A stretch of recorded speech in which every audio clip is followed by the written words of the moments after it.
Halo teman-teman semuanya, kali ini kita akan belajar mengenai laporan keuangan.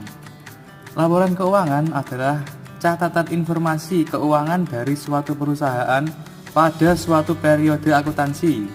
Keberadaan laporan keuangan dapat digunakan untuk menggambarkan kinerja perusahaan, khususnya dalam bidang keuangan. Susunan laporan keuangan terbagi menjadi laporan posisi keuangan, laporan laba rugi, laporan arus kas, dan laporan perubahan modal. Laporan keuangan adalah salah satu bentuk dari pelaporan keuangan. Laporan keuangan dapat memberikan informasi mengenai kinerja keuangan tiap bulan, semester, tahun, atau beberapa tahun. Laporan keuangan disusun berdasarkan prinsip akuntansi yang berlaku umum, seperti standar akuntansi keuangan atau International Financial Reporting Standards. Tujuan laporan keuangan adalah memberikan informasi mengenai posisi keuangan, kinerja keuangan, dan arus kas entitas. Informasi ini bermanfaat bagi sebagian besar kalangan pengguna laporan dalam pembuatan keputusan ekonomi. Tujuan utama dari laporan keuangan adalah memberikan informasi keuangan yang mencakup perubahan dari unsur-unsur laporan keuangan yang ditujukan kepada pihak-pihak lain yang berkepentingan dalam menilai kinerja keuangan terhadap perusahaan di samping pihak manajemen perusahaan. Berikut adalah contoh laporan keuangan. Yang pertama ada laporan posisi keuangan. Komponen utama yang terdapat dalam laporan posisi keuangan adalah sebagai berikut. Yang pertama, aset. Dalam hal ini, aset terbagi menjadi dua jenis, yaitu aset lancar dan aset tidak lancar. Aset lancar seperti dana kas dan setara kas, piutang, persediaan, PPN, dan lain-lain.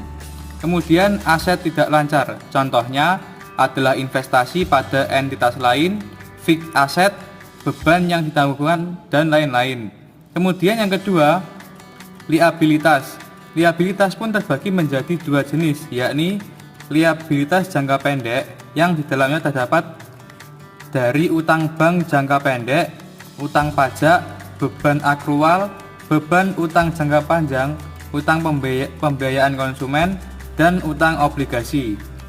Liabilitas jangka panjang yang di dalamnya terdiri dari utang jangka panjang, liabilitas imbalan kerja karyawan, penghasilan ditangguhkan, dan utang sewa pembiayaan. Yang ketiga, ekuitas. Laporan posisi keuangan yang ada pada bagian ekuitas perusahaan terdiri dari modal saham, tambahan modal yang disetor, dan retained earning. Yang kedua, ada laporan laba rugi. Catatan laba rugi single step adalah satu bentuk income statement yang paling sederhana dan mudah dipahami. Laporan ini menunjukkan jumlah pendapatan dan biaya secara keseluruhan tanpa memisahkan antara jenis pendapatan dan biaya tertentu. Berikut ini adalah format umum dari laporan tentang laba rugi single step, yaitu pendapatan sama dengan total pendapatan, biaya sama dengan total biaya. Kemudian laba bersih sama dengan total pendapatan dikurangi total biaya. Dalam laporan ini, semua pendapatan dijumlahkan dan diurutkan dalam satu kolom, sedangkan semua biaya juga dijumlahkan dan diurutkan dalam satu kolom yang berbeda. Setelah itu, total biaya dikurangi dari total pendapatan untuk menghitung laba bersih. Yang ketiga ada laporan arus kas. Pada dasarnya, pengertian laporan arus kas adalah suatu catatan perusahaan yang berisi data-data keuangan terkait perhitungan, pengeluaran, dan pemasukan dari seluruh kegiatan operasionalnya. Umumnya, cara kerja pembuatan laporan arus kas adalah dibuat setiap periode yang berisi informasi mengenai pembayaran utang, prive, pendapatan tunai, biaya beban, dan lain sebagainya. Fungsi laporan arus kas yaitu sebagai dasar pengambilan keputusan, menilai dan mengevaluasi kemampuan perusahaan, memberikan keterangan laba dan kas bersih, melindungi transaksi investasi. Metode laporan arus kas dibagi menjadi dua, yaitu direct method dan indirect method. Direct method atau metode langsung dalam laporan arus kas adalah membuat catatan keuangan dengan cara mengelompokkan pemasukan dan pengeluaran. Data yang dikelompokkan berupa kegiatan operasional, pembiayaan, serta transaksi investasi perusahaan, disusun menjadi kategori yang berbeda. Yang kedua ada indirect method. Indirect method atau metode tidak langsung dalam laporan arus kas adalah menyusun catatan keuangan berdasarkan laba rugi bersih dari perusahaan. Untuk melakukan metode ini perlu mengoreksi segala hal yang mempengaruhi transaksi kas bulanan perusahaan. Yang keempat adalah laporan perubahan modal. Rumus laporan perubahan modal.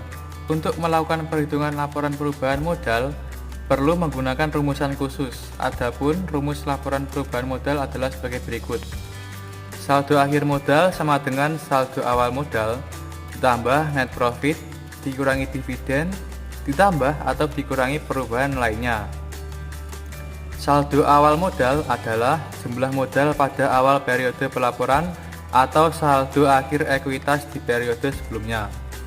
Laba bersih yaitu laba atau rugi bersih yang terdapat pada laporan laba rugi selama periode 1 tahun ke belakang. Dividen adalah pembagian laba yang dibayarkan kepada pemegang saham sesuai kesepakatan rapat umum. Perubahan lainnya mencakup efek koreksi periode sebelumnya, perubahan modal, serta perubahan cadangan modal selama periode. Saldo penutupan adalah mewakili nilai modal pada akhir periode pelaporan.